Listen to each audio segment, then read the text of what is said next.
وقت کے امام کے حضور ادائے احترام کے لیے، ان کے ظہور کی تعجیل کی دعا کے لیے ایک بار پھر درود بھیجے گا محمد و آل محمد۔ اللہم صلی علی محمد و آل محمد وعجل فرجہم۔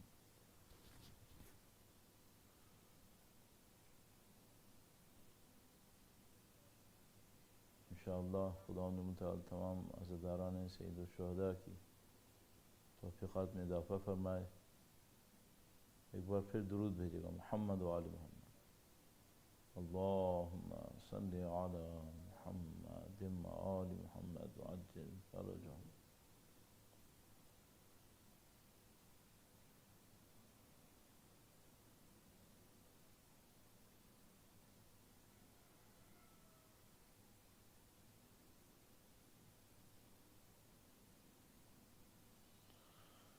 یا پروردگار تیرا شکر ہے۔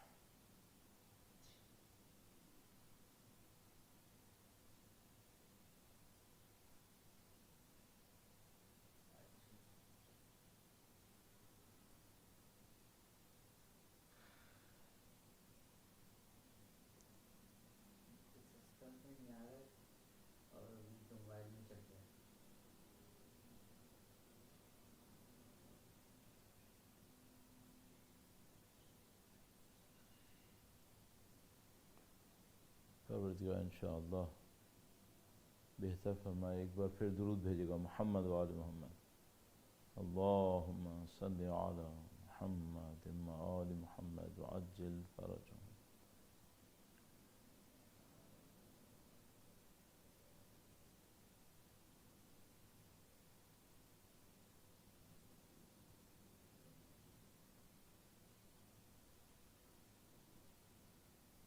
انشاءاللہ پروردگار سب کے لیے آسانیاں نصیب فرمائے۔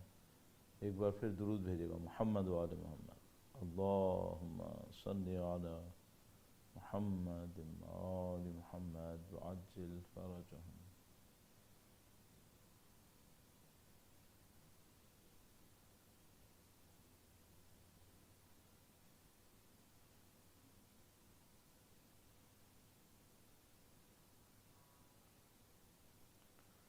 یا ارحم الراحمین، خداوند آسان کر دیں انشاءاللہ تعالی، پروردگار لطف فرمائے۔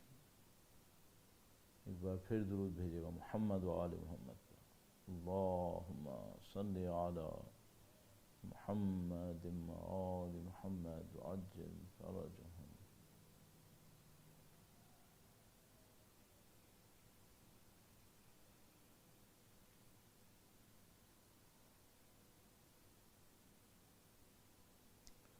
یا ارحم الراحمین۔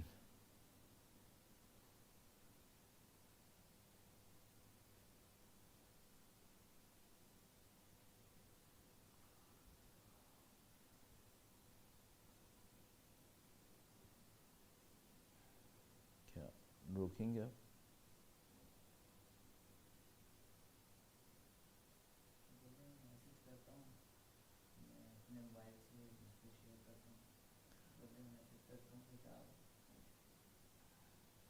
اب یہ ریکارڈ ہو رہا ہے کیا؟ ابھی ریکارڈ ہو رہا ہے؟ ریکارڈ ہو رہا ہے کیا؟ ٹھیک ہے، تو ہم مجلس شروع کر دیتے ہیں، پھر جب بھی ہوگا وہ کر دیجیے گا آپ۔ ایک بار پھر بہت معذرت چاہتا ہوں، کچھ ٹیکنیکل پرابلمس تھیں جس کی وجہ سے تاخیر ہو رہی ہے۔ انشاءاللہ خداوند متعال ان کے لیے آسان کرے۔ درود بھیجیں محمد و آل محمد پر۔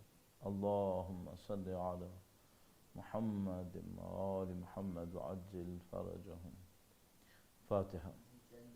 بسم اللہ الرحمن الرحیم، الحمد للہ رب العالمین، الرحمن الرحیم، مالک یوم الدین، ایاک نعبد و ایاک نستعین، اهدنا الصراط المستقیم، صراط الذین انعمت علیہم غیر المغضوب علیہم ولا الضالین، اللہم صلی علی۔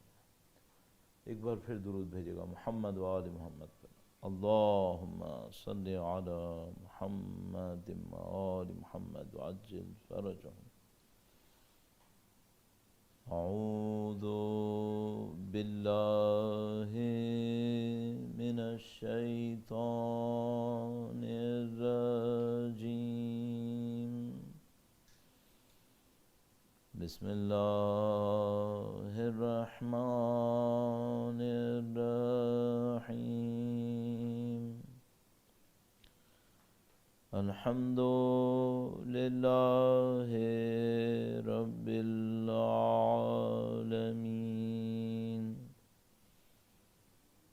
والصلاة والسلام على سید الانبیاء والمرسلین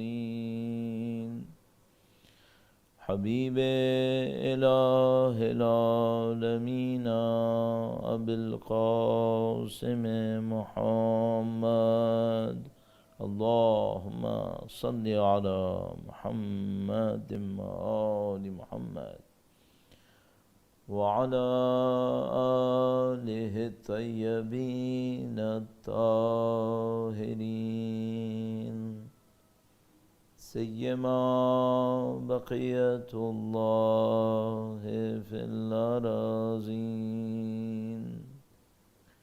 قال اللہ تعالی فی کتابہ الکریم بسم اللہ الرحمن الرحیم ام حسبت ان اصحاب الكهف والرقیم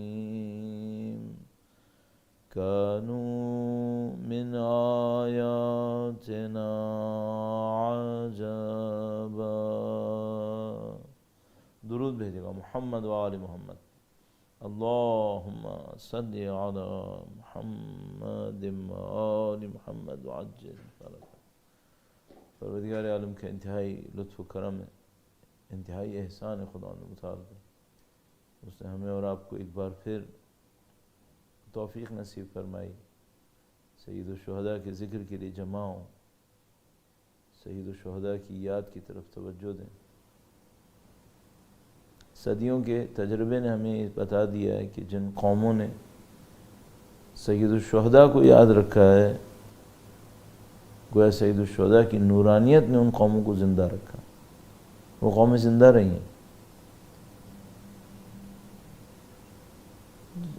اللہ کے نبی کی روایات کی روشنی میں، ائمہ اطہار علیہ السلام کی روایات کی روشنی میں، جو بھی سید الشہداء کے پرچم کو سربلند کرے گا، جو کوئی سید الشہداء کے غم میں، سید الشہداء کی یاد میں ہونے والی مجالس کا اہتمام کرے گا، خدا متعال اس کو ایک خاص مقام، خاص منصب قیامت کے دن نصیب فرمائے گا. یہاں تک کہ فرمایا کہ قیامت میں ہر آنکھ مشکلات میں مبتلا ہونے کی وجہ سے گریہ کر رہی ہوگی، سوائے ان آنکھوں کے جو سید الشہداء کے غم میں روئے. اللہ کی دی ہوئی بڑی نعمت ہے، عظیم الشان نعمت ہے کہ اس نے ہمیں اور آپ کو اس غم کی سعادت نصیب کی ہے. اور اس موقع پر انتہائی ضروری ہے کہ ہم اپنے والدین کی شکر گزار ہوں، جنہوں نے ہمیں بچپن سے سید الشہداء کے پیغام سے آشنا کیا. اسی طرح ان عزاداران سید الشہداء کا بھی ذکر کریں کہ جو پچھلے سال ان مجالس میں موجود تھے، عزا کی فرش کے اوپر موجود تھے اور اب اس دنیا کے اندر نہیں ہیں. انشاءاللہ خدا ان تمام کو سید الشہداء کی ہمراہ محشور فرمائے. خدا متعال تمام مرحومین کو اہل بیت اطہار علیہ السلام کی شفاعت، ان کی جوار رحمت نصیب فرمائے انشاءاللہ. ان تمام کوششوں اور کاوشوں کی قبولیت کے لیے، مرحومین کے درجات کی بلندی اور اہل بیت اطہار علیہ السلام کی شفاعت کے حصول کے لیے، اور انشاءاللہ آپ کے اور ہماری یہ کوششیں وقت کے امام کی بارگاہ میں مورد قبول واقع ہوں. خدا متعال ان کے صدقے میں امام کے ظہور میں تعجیل فرمائے انشاءاللہ، ہمیں ان کی نصرت اور اس راہ میں شہادت نصیب فرمائے. درود بھیجے گا محمد و آل محمد پر. اللہم صلی علی محمد و آل محمد وعجل فرجہم. اعزائے محترم، اس سلسلہ مجالس کی پہلی مجلس ہے، اور اس پہلی مجلس کے اعتبار سے اور چونکہ یہ مجالس پہلی محرم کی مناسبت سے شروع ہو کر انشاءاللہ 12 محرم تک جاری رہیں گی، خود ماہ محرم کے حوالے سے چند نکات پہلے آپ کی خدمت میں عرض کرنا چاہتا ہوں، عزاداری سید الشہداء کے حوالے سے، اور انشاءاللہ آج ہی کوشش کریں گے کہ جو موضوع ہم نے ان مجالس کے لیے انتخاب کیا ہے اس موضوع کو آپ کی خدمت میں عرض کریں۔ آپ جہاں کہیں بھی تشریف فرما ہوں، بنیادی طور پر یہ مجالس الزہرا اسلامک سینٹر کے لیے نیو میکسیکو کے اندر ہے، ان کے لیے منعقد کی گئی ہیں۔ البتہ ظاہر ہے کہ ثواب میں سب وہ شامل ہیں کہ جو دنیا میں جہاں کہیں بیٹھ کر اس وقت مشاہدہ کر رہے ہیں یا بعد میں انشاءاللہ استفادہ کریں گے، سب کی مزید توفیقات کے لیے، حب اہل بیت اطہار علیہ السلام میں اضافے کے لیے، انشاءاللہ شفاعت اہل بیت اطہار کے حصول کے لیے درود بھیجیں محمد و آل محمد پر۔ اللہم صلی علی محمد و آل محمد وعجل فرج۔ عزیزان محترم، ہم سب کو معلوم ہے کہ خداوند متعال کے نظام میں نیت، انسان کس ارادے سے کسی کام کو انجام دے، نیت کی اہمیت خود کام سے زیادہ ہے۔ مشہور و معروف روایت جو ہم لوگ بچپن سے سن رہے ہیں، انما الاعمال بالنیات، اعمال کا تعلق نیت سے ہے۔ ہم سب جانتے ہیں کہ کوئی شخص، دو افراد ایک جیسا کام انجام دیں، ایک اسی کام کی بنیاد پہ جنت میں جائے اور دوسرا محروم رہ جائے، یہ بہت ممکن ہے۔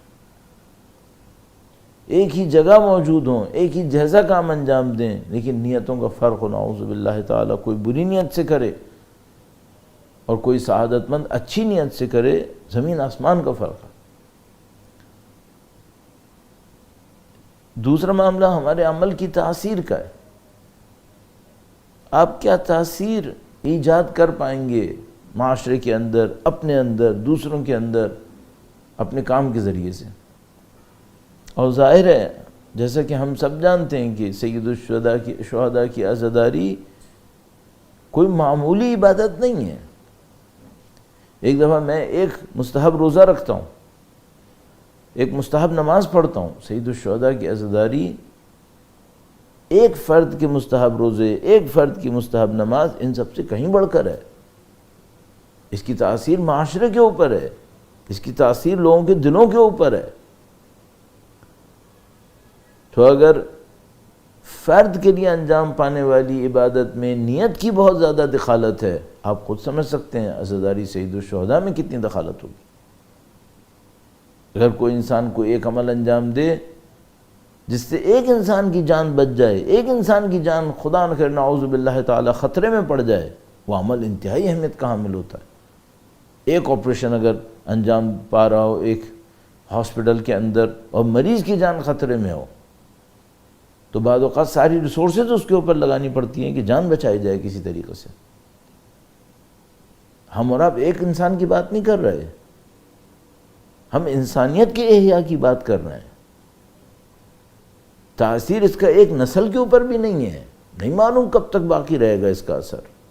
اچھا انشاءاللہ تعالی، اور خدا نہ کرے نعوذ باللہ تعالی اگر غلطی ہوئی تو برا۔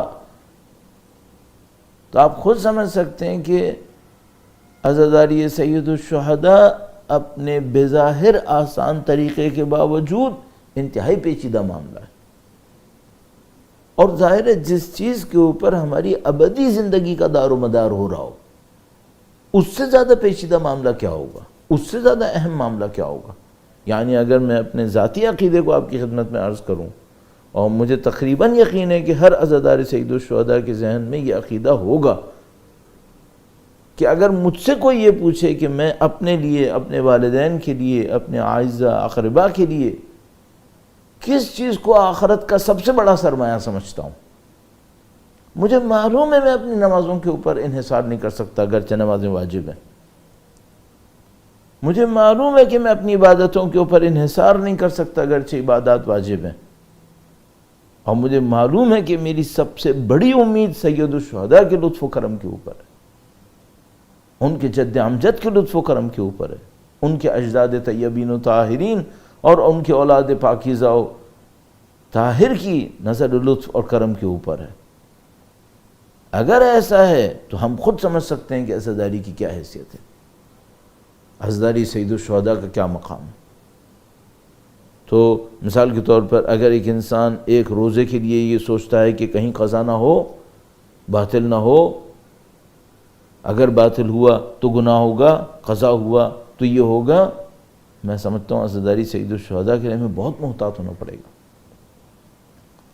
اور اس اہمیت کو دیکھتے ہوئے چند نکات میں آپ کی خدمت میں عرض کرنا چاہتا ہوں۔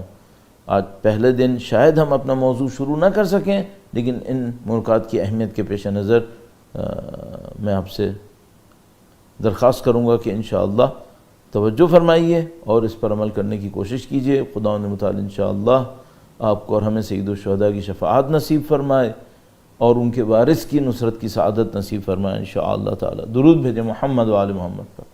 اللہم صلی علی محمد و آل محمد وعجل فرجہم۔ تھوڑی سی تاخیر سے مجلس شروع ہوئی ہے تو شاید آج تھوڑی تاخیر ہوگی، لیکن کل انشاءاللہ ہم کوشش کریں کہ انشاءاللہ وقت پر شروع ہو سکے اور کوئی بھی کہیں پر بھی زحمت میں مبتلا نہ ہو انشاءاللہ۔ بہرحال یہ تمام زحمتیں بھی غلطیوں سے قطع نظر جو مجھ جیسے کی غلطیاں ہو سکتی ہیں، ان کے علاوہ خلوص سے انجام پانے والے کام میں خدا جزا دیتا ہے۔ انشاءاللہ خدا معجور کرے گا انشاءاللہ تعالی۔ ایک بار پھر درود بھیجیں محمد و آل محمد پر۔ اللہم صلی علی محمد و آل محمد وعجل فرجہم۔ عزیزان محترم، آپ چند ایام سید الشہداء کے غم میں مبتلا رہیں گے۔ یہ بہت بڑا ایک معنوی سفر ہے اور یہ میرا پہلا نقطہ ہے۔ آپ ان 10 ایام کو اپنے معنوی سفر کے اندر انتہائی اہم 10 ایام میں تبدیل کر سکتے ہیں۔ گھر سے عزاداری ظاہر ہے کہ ہم 2 مہینہ 8 دن منائیں گے، لیکن خاص کر یہ جو چند ایام ہیں یہ معنوی اعتبار سے، روحانی اعتبار سے انتہائی اہمیت کے حامل ایام ہیں۔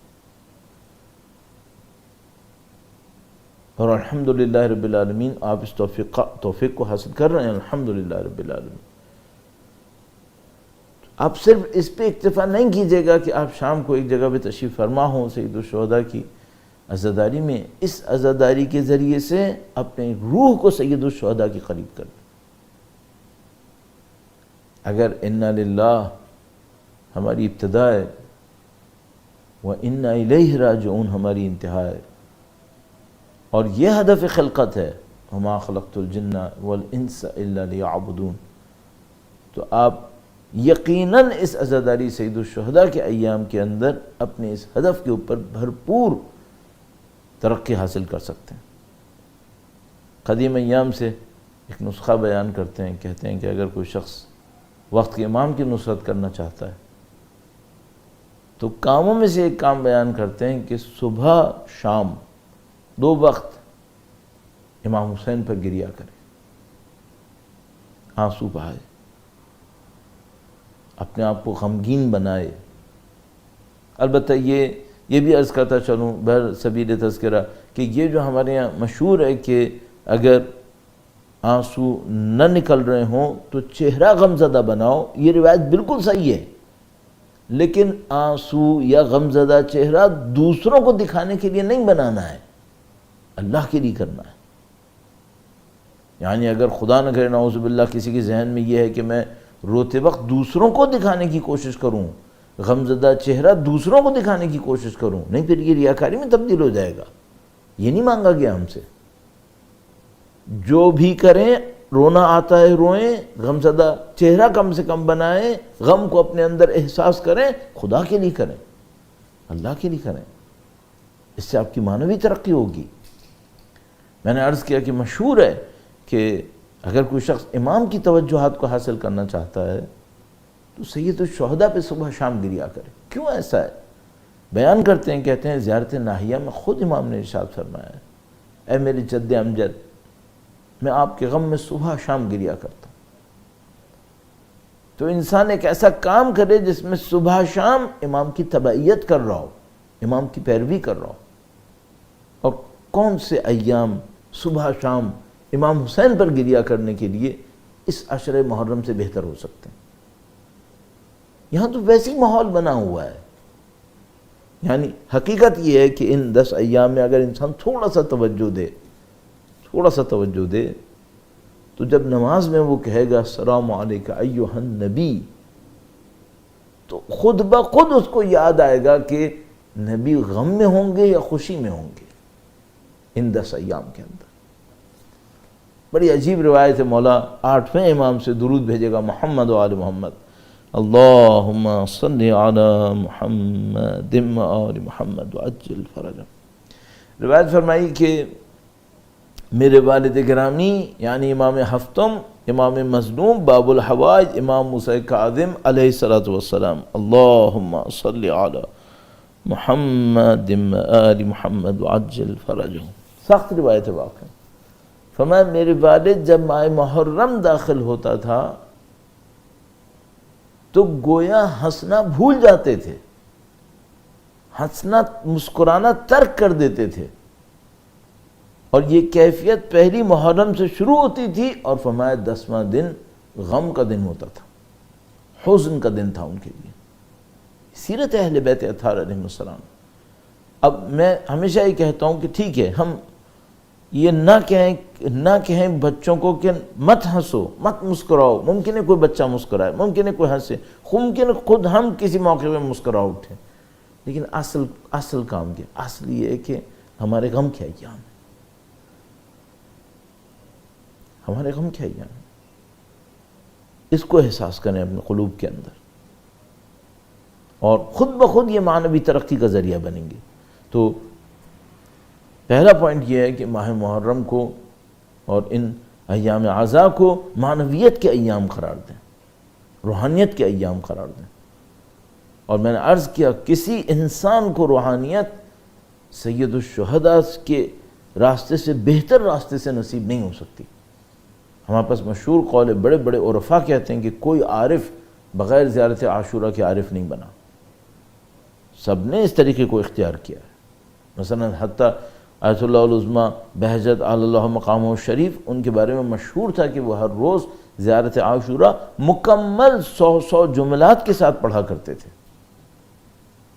تو یہ خدا متعال کی طرف سے توفیق ہے. آپ عزائے سید الشہداء میں بیٹھیں، گریہ کریں گے، آپ اس کو معنویت کا ذریعہ بنائیے. اللہ کو یہ پکار کر اس مجلس میں آئیں کہ خدا میں تیرے نبی کے نواسے کے غم میں آیا ہوں، مجھے اپنا قرب نصیب فرما دے، اپنے نبی کی نظر لطف نصیب فرما دے.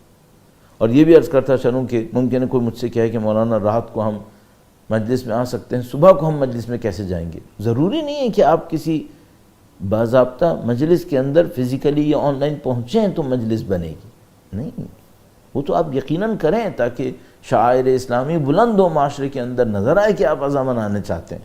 لیکن فرض فرمائیے صبح کے وقت آپ سید الشہداء کی یاد میں گریہ کرنا چاہتے ہیں تاکہ اپنے وقت کے امام کے ہمراہ ہو سکیں، بہت آسان ہے. نماز کے بعد اپنی سجادے پر بیٹھے بیٹھے وقت کے امام کو ایک سلام کریں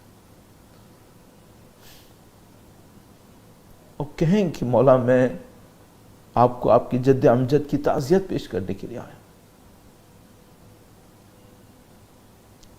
انہوں نے کب ہمارے اور اپنے درمیان پردوں کو حائل کیا؟ انہوں نے کب ہمیں منع کیا کہ ہم انہیں نہیں بلا سکتے، نہیں آواز دے سکتے؟ آپ اپنی مجلس خود منعقد کر لیجئے، وہیں بیٹھے بیٹھے وقت کے امام سے کہیے مولا آپ کی جد امجد کی شہادت کیا ہے، میں سلام کرنے کے لیے حاضر ہوا.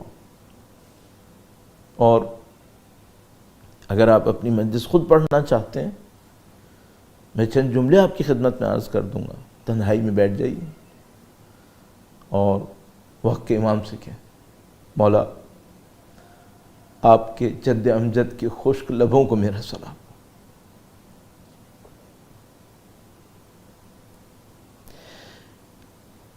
آپ کے جد امجد کے یتیموں کو میرا سلام.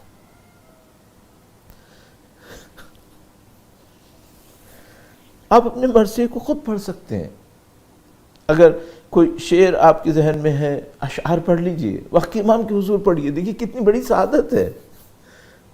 قدیم زمانے سے یہ رسم تھی کہ لوگ امام معصوم کے سامنے حاضر ہوتے تھے اور کہتے تھے مولا آپ کی جد امجد کے لیے میں نے ایک شعر کہا ہے. ہمارے پاس روایت موجود ہے مولا چھٹے سرکار کے سامنے شاعر پہنچے اور کہا کہ مولا میں نے آپ کی جد امجد کی شان میں ایک شعر کہا ہے، ایک مرثیہ کہا ہے. امام نے فرمایا کہ رک جاؤ، پردے کو حائل کیا، مخدرات ان کے گھر کی تشریف لائیں اور کہا کہ سب کے سامنے پڑھو تاکہ بیویاں بھی گریہ کریں. آپ اس سنت کو زندہ رکھیے. صبح کہیں آپ نے نماز کے بعد زیارت کرنی ہے،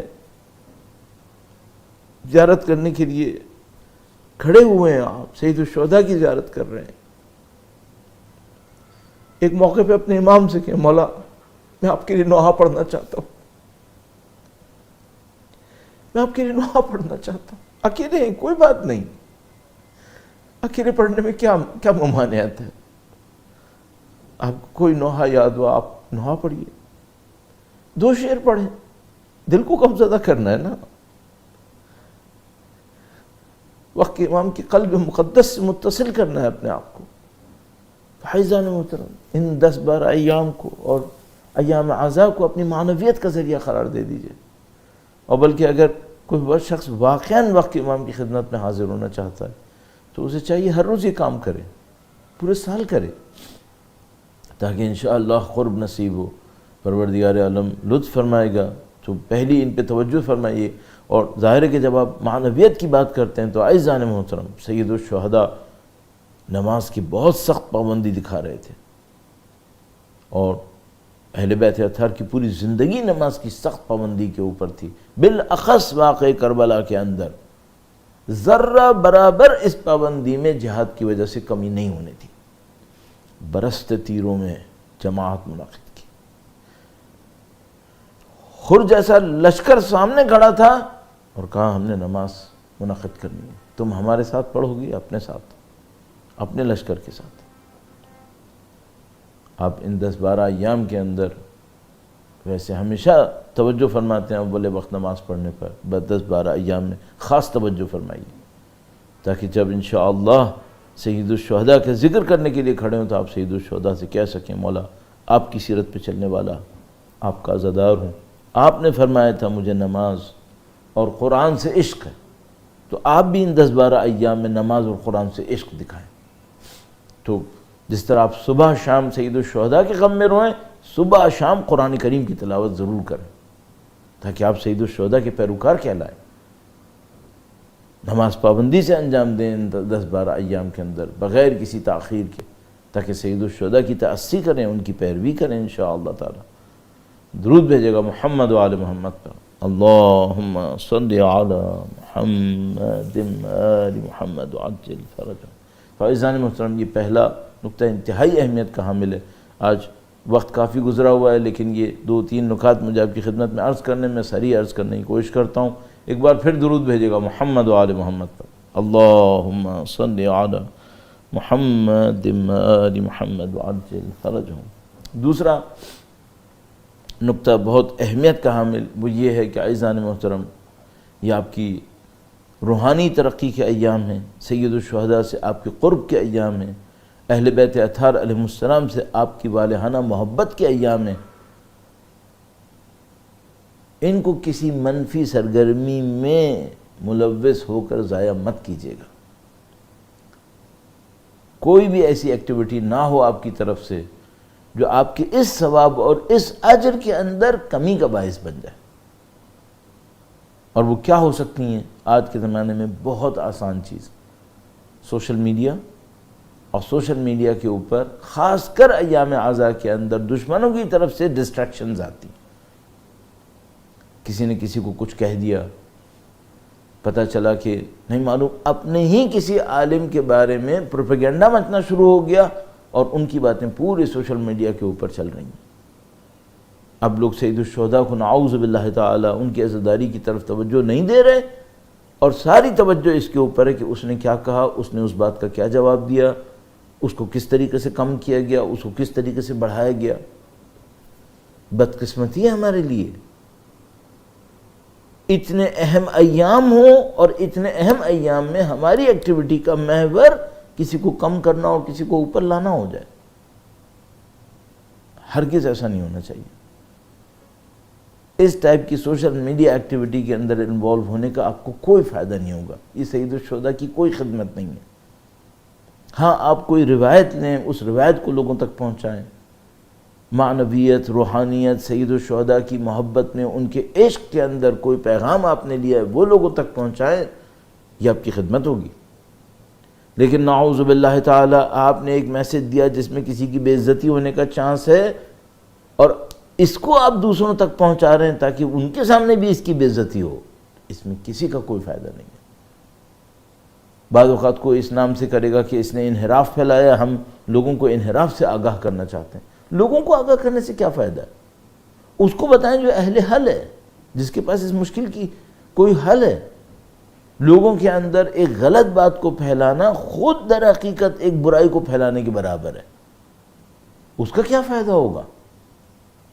تو مجھے جو سمجھ میں آتا ہے وہ یہ کہ اگر خدا نہ کرے نعوذ باللہ تعالیٰ کسی نے کوئی انحرافی بات بھی کہی ہے، اس کو لوگوں تک بتانے کی کوئی ضرورت نہیں ہے کہ اس انحرافی بات کی تشہیر اور زیادہ ہو جائے. بعض اوقات جو لوگ غلط قسم کے لوگ ہوتے ہیں وہ جان بوجھ کر غلط کام کرتے ہیں تاکہ وہ غلط کام لوگوں میں پھیلے اور لوگوں میں اس کام کی قباحت، اس کی برائی کم ہو جائے. اگلی دفعہ لوگ ذہنی طور پہ تیار ہوں کہ ہاں یہ برائی معاشرے کے اندر ہو رہی ہے. پھر نعوذ باللہ تعالیٰ جو نہیں بھی کر رہا ہو وہ بھی سوچے کہ چونکہ اب ہو ہی رہی ہے تو میں بھی شامل ہو جاتا ہوں. نعوذ باللہ تعالیٰ. خدا پسند نہیں فرماتا کہ کسی برائی کو معاشرے کے اندر رائج کیا جائے. اور قرآن کریم کا واضح حکم موجود ہے کہ اگر تمہارے پاس کوئی خبر آتی ہے تو اس تک پہنچاؤ جو اس خبر کو اٹھانے کا اہل ہو، نہ کہ ہر بندے کو پہنچانا شروع کر دو. تو عزیزان محترم خیال کیجئے، آپ کے یہ ایام قیمتی ایام ہیں، آپ کی توجہات قیمتی توجہات ہیں.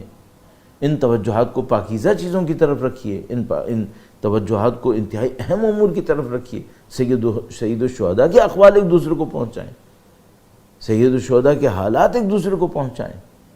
کوئی کتاب اس حوالے سے لکھی گئی ہے اس کو ایک دوسرے تک پہنچائیں. لیکن نعوذ باللہ تعالی منفیات ایک دوسرے کو پہنچانا. اور میں آپ کو یقین سے کہہ رہا ہوں، اتنے سالوں سے تو میں خود مشاہدہ کر رہا ہوں اور آپ بھی دیکھ رہے ہیں، ہر سال کوئی نہ کوئی فتنہ یقیناً مچایا جاتا ہے، ہر سال. اور ہوگا یہ کہ نعوذ باللہ تعالی 6 7 محرم سے لے کر 10 محرم تک اس دوران میں فتنوں کا انبار ہو جائے گا. اور یہ کیوں ایسا ہو رہا ہے؟ جو مجھے سمجھ میں آتا ہے وہ یہ کہ شیطان نہیں چاہتا لوگ سید الشہداء پر پرخلوص توجہ دیں. دشمن بھی ایسے ہی ہیں، وہ بھی یہی کریں گے. کبھی کوئی فتنہ کھڑا کریں گے، کبھی کوئی فتنہ کھڑا کریں گے، اور ہم بجائے یہ کہ سید الشہداء پہ توجہ دیں دشمن کی فتنوں پہ توجہ دیں گے. میں نے عرض کیا ہم دشمن کی حرکتوں سے غافل بیٹھیں یہ صحیح نہیں ہے، نادان رہیں یہ صحیح نہیں ہے، لیکن وہ اس پہ توجہ دیں جو اس مشکل کو سمجھنے کے قابل ہوں، اس کو حل کرنے کے قابل ہوں. تو عزیزان محترم حتی الامکان کوشش کیجئے گا آپ وائرل میسیجز کا حصہ مت بنیے گا. اور یہ وائرل میسیجز خود بخود ڈرائی اپ ہو جاتے ہیں اگر کوئی اور دوسرا آگے نہ بڑھائے. اللہ شاہد ہے مجھے یاد نہیں آتا میں کسی میسیج کو وائرل کرتا ہوں. کیوں؟ مجھے معلوم ہے کہ یہ بعض اوقات اچھائی سے زیادہ برائی کا سبب بننے والا ہے. ہاں اچھی چیزوں کو آگے بڑھائیے، ان کو بھیجیے، تو اس میں آپ کو ثواب بھی ملے گا، اجر بھی ملے گا انشاءاللہ تعالی. لیکن برائیوں کو بھیجنے سے گریز فرمائیے انشاءاللہ تعالی. درود بھیجے گا محمد و آل محمد پر. اللہم صلی علی محمد و آل محمد وعجل فرجہم. ایک تیسری بات بھی عرض کرنا چاہ رہا ہوں، اور یہ تیسری بات ممکن ہے کوئی یہ کہے کہ مولانا یہ خود ایک منفی بات ہے، اور ابھی آپ نے کہا تھا کہ منفیات کو مت بڑھائیں، تو پھر آپ کیوں منفی بات کر رہے ہیں؟ منفی بات ایک اعتبار سے شاید ہو، لیکن سب کا اس سے تعلق بن رہا ہے، اس لیے مجھے عرض کرنی ہے. سب کا تعلق بن رہا ہے، کسی ایک فرد کا معاملہ نہیں ہے یا 2 فرد کا معاملہ نہیں ہے.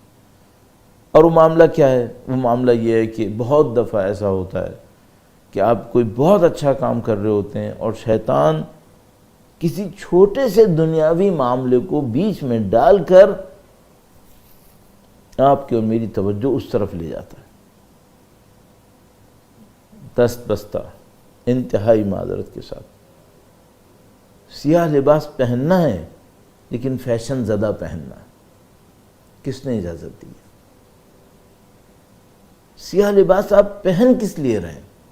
سیاہ لباس آپ اس لیے پہن رہے تھے کہ آپ یہ دکھائیں کہ آپ غم زدہ ہیں، اور یہ مصنوعی کام نہیں ہوتا ہے، کوئی آرٹیفیشل نہیں ہوتا کہ میں نہیں ہوں غم زدہ اور سیاہ لباس پہن کے دکھاتا ہوں کہ غم زدہ ہوں، نہیں، یہ واقعاً ایک روحانی معاملہ ہے۔ اب اس میں فیشنز آنا شروع ہو جائیں، اس میں بھی لباس کی نمائش شروع ہو جائے، مجھے سمجھ میں نہیں آتا۔ اب پھر دنیا میں کون سی جگہ بچے گی اس کام سے؟ نعوذ باللہ تعالی لباس کے ذریعے سے۔ میں بہت معذرت چاہتا ہوں، ایک ذرا سخت بات کہنے والا ہوں، آپ کہیں گے کہ شاید بہت ہلکی بات ہے، لیکن میں معذرت چاہ رہا ہوں، وہ یہ کہ اس بات سے کہ کس نے تبرک میں کیا بانٹا، اتنا نیچے مت لائیں، اتنا نیچے مت آئیں۔ آپ ایک عبادت انجام دے رہے ہیں، سید الشہداء کی خدمت کے لیے آئے ہیں، اس میں ان چھوٹی چھوٹی باتوں کی طرف مت جائیں، آپ کے ثواب میں کمی ہوگی۔ آپ کی توجہات بڑے مقاصد کی طرف ہونے کے بجائے چھوٹی چیزوں کی طرف چلی جا رہی ہے، تو نعوذ باللہ تعالی ان چیزوں کی طرف مت جائیے۔ بعض اوقات شیطان گھمائے گا اور کسی اور طریقے سے پیش کر دے گا۔ مثال کے طور پر نعوذ باللہ تعالی کوئی یہ کوشش کر رہا ہے کہ نعوذ باللہ تعالی عزاداری کے ذریعے سے اس کا نام چمکے، یا ارحم الراحمین۔ ہم نے عزاداری کرنی تھی سید الشہداء کے ہدف کے لیے، نہ کہ اپنے نام چمکانے کے لیے۔ تو نعوذ باللہ تعالی میرے جیسا بولنے والا سوچے کہ اس ماہ محرم میں میرا نام کہاں کہاں تک پہنچ جائے گا، اس دفعہ میرے نعوذ باللہ تعالی ویورز کتنے بن جائیں گے۔ یا الہی، یہ خیانت نہیں ہے؟ یہ سید الشہداء کے ہدف کے ساتھ خیانت نہیں ہے کہ معاملہ سید الشہداء کی مظلومیت کا تھا، معاملہ سید الشہداء کے بے گور و کفن لاشے کا تھا۔ عزاداری سید الشہداء کے غم کے لیے تھی۔ اس دوران میں سوچ رہا ہوں میں کتنا کما لوں گا، اپنی دنیا کتنی بنا لوں گا، اور اس کے بعد تعویل و تشریح کیا ہوگی؟ وہ یہ کہ میں تو صرف یہ دیکھ رہا ہوں کہ کتنے لوگوں نے فائدہ اٹھایا۔ خدا نے دیکھنا ہے، فرشتوں نے دیکھنا ہے، آپ کیوں زحمت فرما رہے ہیں؟ جتنے لوگ فائدہ اٹھائیں گے آپ نہیں بھی دیکھیں گے تو فرشتے جانتے ہیں آپ کو جزا دے دیں گے، آپ کیوں چھوٹی چیزوں پہ توجہ دے رہے ہیں؟ اسی طرح ایک آدمی کوشش کرتا ہے کہ میں جو مجلس کرواؤں اس میں زیادہ سے زیادہ لوگ آئیں، اگر وہ اس عنوان سے کوشش کر رہا ہے کہ بھئی لوگ زیادہ استفادہ کریں، بات بالکل صحیح ہے، لوگ زیادہ استفادہ کر لیں، لیکن اگر لوگ کم آئے تو افسوس کیوں ہوتا ہے پھر؟ اور نعوذ باللہ تعالی مجلس کے بعد کبھی کوئی یہ کہے کہ آپ نے دیکھا کتنا رش تھا، یہ باتیں صحیح نہیں ہیں۔ ممکن ہے کوئی دور دراز کی تعویل کر کے اس جملے کو بھی صحیح کرنے کی کوشش کرے، شاید صحیح ہو بھی جائے، لیکن بہت دور دراز کی تعویل ہے۔ زیادہ تر لوگ کیا دیکھ رہے ہوں گے نعوذ باللہ تعالی؟ وہ یہ کہ انہیں رش چاہیے، انہیں نمبر چاہیے، نعوذ باللہ تعالی۔ صحیح بات نہیں ہے۔ ہمیں سید الشہداء کے لیے خلوص پہ کام کرنا چاہیے، ہمیں سید الشہداء کی خاطر اسی معنویت اور روحانیت کی طرف توجہ رکھنی چاہیے جس طرح توجہ رکھتے ہوئے سید الشہداء نے قربانی دی، پاکیزگی کی قربانی تھی، نہ کہ عدد کی۔ یعنی سید الشہداء کی قربانی جو دنیا کی مادہ پرستی کا اعلیٰ ترین انکار تھا، اس کی یاد میں مادہ پرستی کی جائے، یہ کہاں کا انصاف ہے؟ یہ حرکت صحیح حرکت نہیں ہے۔ اس کو پرخلوص پہلے بھی رکھا تھا لوگوں نے، اب بھی رکھنے کی ضرورت ہے۔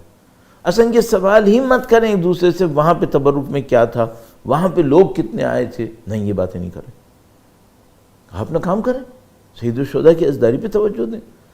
اور یہ میں اس لیے عرض کر رہا ہوں نعوذ باللہ تعالیٰ، چونکہ ہر دین کے اندر یہ وبا آتی ہے کہ لوگ حقیقت کے بجائے ظواہر کے اوپر توجہ دینا شروع کر دیتے ہیں۔ جیسے کہ میں بہت دفعہ مثال عرض کر چکا ہوں عید قربان کے لیے، کہ بجائے یہ کہ لوگ قربانی پہ توجہ دیں، لوگ جانوروں کی سائز پہ توجہ دینے لگتے ہیں، جانوروں کی قیمتوں کے اوپر توجہ دینے لگتے ہیں۔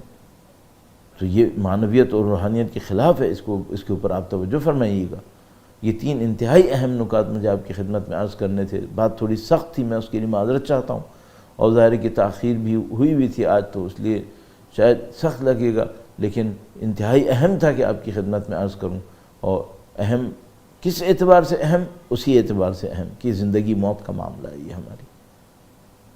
آپ نے دیکھا ہے کہ جب مثال کے طور پر پاکستان کے مختلف شہروں میں عزاداران سید الشہداء کی جانوں کو خطرے میں ڈالا گیا تھا، یہاں شہادتیں کتنی زیادہ ہو رہی تھیں، تب عزاداران سید الشہداء نے ایک قدم پیچھے نہیں ہٹایا، کیونکہ عزاداری علامہ شہید عارف حسین حسینی کے بقول ہماری شہ رگ حیات ہے، یہ ہماری شہ رگ ہے،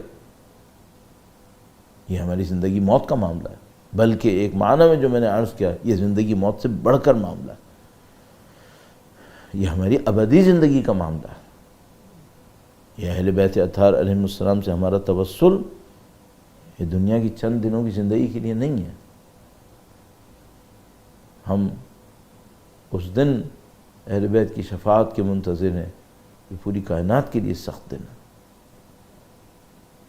رسول اللہ کی پناہ کے منتظر، ان کے حوض کوثر سے سیراب ہونے کے منتظر۔ ہمیں معلوم ہے کہ سید الشہداء وارث ہیں، سید الشہداء حسین منی وانا من الحسین، یہ گراں قدر لقب، یہ گراں قدر مقام کس کو ملا؟ سید الشہداء سے ہماری امیدیں وابستہ ہیں۔ تو اہمیت ہے کہ آپ ان تمام چیزوں پہ توجہ فرمائیے، ایک دوسرے کو دعاؤں میں یاد رکھیے، مرحومین کو ذہن میں رکھیے۔ معمولاً جب پہلی محرم ہوتی ہے تو ہم ان مرحومین کی یاد ضرور کرتے ہیں کہ جو پچھلے سال موجود تھے اور اب دنیا سے رخصت ہوئے۔ ہمیں معلوم ہے یہ خاندان کریم خاندان ہے، اس خاندان میں بڑی کرامت ہے۔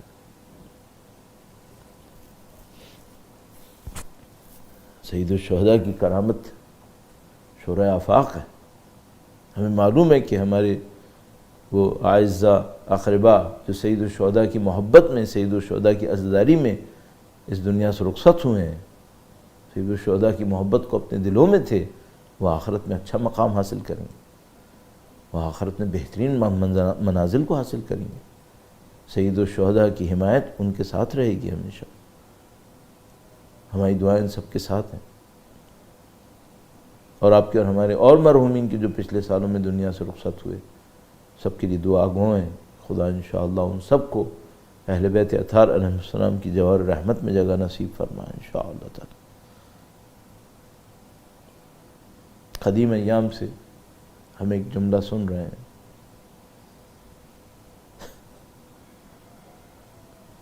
اور اس جملے میں حقانیت ہے، حقیقت ہے۔ کسی کے غم کو دنیا میں کون سب سے زیادہ سمجھتا ہے؟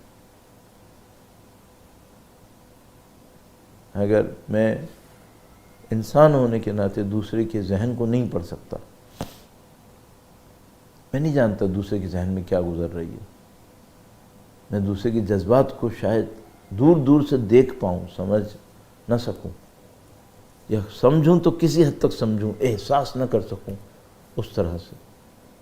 لیکن اگر کوئی ایک وجود اس دنیا کے اندر ہوتا ہے جو دوسرے کے جذبات کو بہت اچھی طرح سمجھ لیتا ہے، تو وہ ماں کا وجود ہے۔ ماں وہ ہستی ہوتی ہے جو اپنے بچے کی تکلیف کو اتنا ہی بلکہ اس سے بڑھ کر احساس کر لیتی ہے، تو شاید بچہ اس تکلیف پہ اتنا نہ تڑپے جتنا ماں تڑپتی ہے۔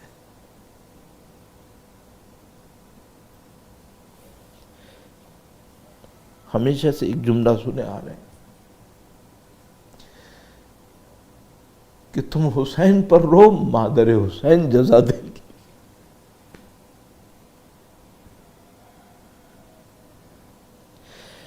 حق ہے، حق ہے۔ بچے کی تکلیف کو کون سمجھتا ہے؟ ماں سمجھتی ہے۔ بچوں کے دوستوں کی قدر کون کرتا ہے؟ ماں کرتی ہے۔ اگر کوئی ماں دیکھ لیتی ہے کہ یہ شخص میری اولاد کے کام آیا، یہ شخص میری اولاد کا ہمدرد ہے، ماں خود بخود اسے چاہنے لگتی ہے۔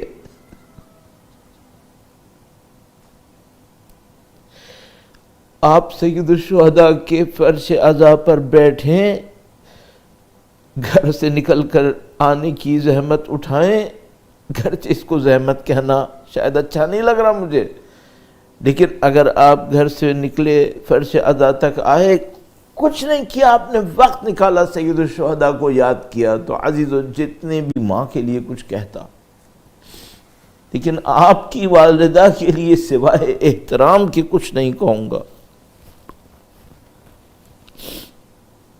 عزیزو توجہات سید الشہداء پہ رکھتے ہوئے مادر امام حسین کے حضور عرض ادب کرتے ہوئے ایک درخواست، ایک التجا سید الشہداء کی والدہ گرامی سے، بنت رسول اللہ سے، قرۃ عین الرسول سے، بضعۃ الرسول سے، اے مادر حسین، اے بنت رسول اللہ، آپ کی نظر لطف کے صدقے میں ہم حسین کے عزادار بنے۔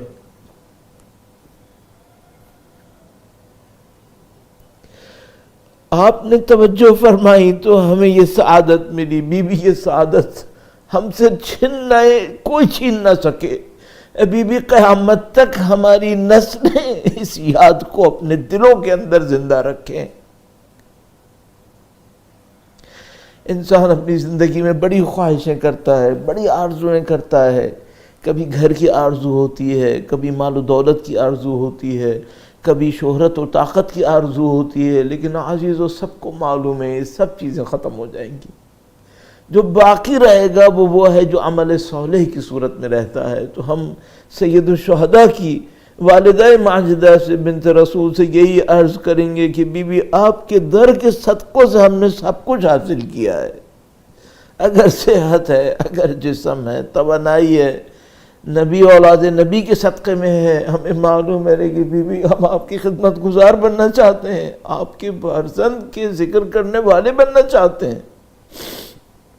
انشاءاللہ جب تک دنیا میں رہیں ذکر امام حسین، اور انشاءاللہ ان کے ظہور کے نتیجے میں ان کے وارث کی نصرت کرنے والے شامل ہوں۔ اور عزیزو دو جملے بس بی بی کے مصائب سے عرض کروں گا، اور انشاءاللہ کل محرم کی مناسبت سے مصائب عرض ہوں گے۔ جب بی بی کے مصائب کے بارے میں بات کرنے لگے انسان تو بس دو جملے کہوں گا، اور آپ خود ہی توجہ ذہن میں لے آئیے گا۔ دو جملے بس، ایک وہ جملہ کہ راوی کہتے ہیں بی بی دربار میں گویا جوان گئیں واپس ضعیفہ آئی تھیں، اللہ۔ اور دوسرا جملہ وہ جو بی بی نے خود فرمایا، مجھ پر وہ مصائب ٹوٹے جو پہاڑوں پہ ٹوٹتے تو چکنا چور ہو جاتے۔ ایسے بڑی عجیب روایت ہے ہمارے پاس اللہ کے رسول سے، جب اپنے فرزند ابراہیم کو دفنا رہے تھے، کوہ احد کو دیکھا اور فرمایا اے احد، جو مصیبت مجھ پہ ٹوٹتی تجھ پہ ٹوٹتی تو ریزہ ریزہ ہو جاتا۔ نہیں معلوم بنت رسول کے اوپر کون سا ایسا معاملہ آیا کہ جیسے اللہ کے رسول سے ان کے فرزند گئے اور فرمایا کوہ احد تو ریزہ ریزہ ہو جاتا اگر میری جیسی مصیبت اٹھاتا۔ بی بی سیدہ پر کون سی مصیبت ایسی آئی؟ تو عزیزو اگر میں 10 بستہ عرض کروں تو صرف چند جملے میں کہوں گا، وہ کہوں گا کہ یہ بتاؤ کوئی نبی سنا ہے جس کی صاحبزادی کو کسی نے تماچا مارا ہو؟ کوئی تم نے نبی سنا ہے جس کی صاحبزادی کو وفات نبی کے اوپر گھر میں گھس کر ظلم کا نشانہ بنایا گیا ہو؟ اور یہ کیسی مظلومیت ہے اہل بیت اطہار علیہ السلام کی کہ ایک موقع کے اوپر عزیز و جرأت اور ہمت کر کے اگر میں جملے عرض کروں آپ کی خدمت میں، ایک موقع کے اوپر مولا امیر المومنین نے ماتم کرنا شروع کیا اور فرمایا کہ اے خدا سیدہ کے مسائل، مولا سید الشہداء سے کہا گیا اپنی والدہ گرامی سے الوداع فرمائیں۔ گویا سید الشہداء تشریف لائے اور اپنی والدہ کو دیکھا، اپنی والدہ کو پہلی دفعہ ایک ایسی حالت میں دیکھا کہ ماں حسین کو نہیں بلا رہی ہے، ماں خاموش ہیں۔ سید الشہداء تشریف فرما ہوئے۔ اب سید الشہداء کا ایک عجیب مقام ہے، فرمایا جب تک میری ماں الوداع نہ کرے میں الوداع نہیں کروں گا۔ بس ایک موقع ہوا کہ بندے کفن ٹوٹ گئے اور بی بی سیدہ سلام اللہ علیہ کا دست شفقت بلند ہوا، سید الشہداء کو گویا خود خاموش کروا لیا۔ بس ایک موقع یہ ہے جب امام حسین الوداع کرنے کے لیے آئے ہیں اور بی بی سیدہ سلام اللہ علیہا سید الشہداء کو خاموش کروا رہی ہیں۔ عزیزو اب بڑے موقع آئیں گے میدان کربلا تک، ایک وہ موقع آئے گا جب سید الشہداء بی بی کے روضے پہ الوداع کرنے جائیں گے، اور پھر سب سے بڑا موقع وہ آئے گا جب بی بی سیدہ سلام اللہ علیہا امام حسین کو الوداع کرنے آئیں گی۔ وہ عجیب لمحہ ہوگا جب ایک طرف تلہ زینبیہ پہ بی بی تشریف فرما ہوں گی، مقتل میں سید الشہداء ہوں گے اور ماں دونوں طرف دیکھتی ہوگی، اپنی بیٹی کو سنبھالے یا اپنی صاحبزادے کو دیکھ۔ لعنت اللہ علی القوم الظالمین وسيعلم الذين ظلموا أي منقلب ينقلبون۔ پروردگار تجھے واسطہ نبی اولاد نبی کا اس مختصر عزاداری کو اپنی بارگاہ میں قبول فرما۔ اے پاک پروردگار ان کی عزاداری کی سعادت ہمیں اور ہماری نسلوں کو قیامت تک نصیب فرما۔ اے پاک پروردگار ہمیں اور ہمارے مرحومین کو اہل بیت اطہار کی بہترین شفاعتیں اور جوار رحمت نصیب فرما۔ دنیا میں جو کوئی جہاں کہیں بھی پرچم اعلیٰ کی سربلندی کے لیے، استحکام کے لیے، عزت و ناموس کے لیے اپنی کوششوں کو انجام دے رہا ہے، پاک پروردگار بہترین اجر و ثواب نصیب فرما۔ ماتم حسین۔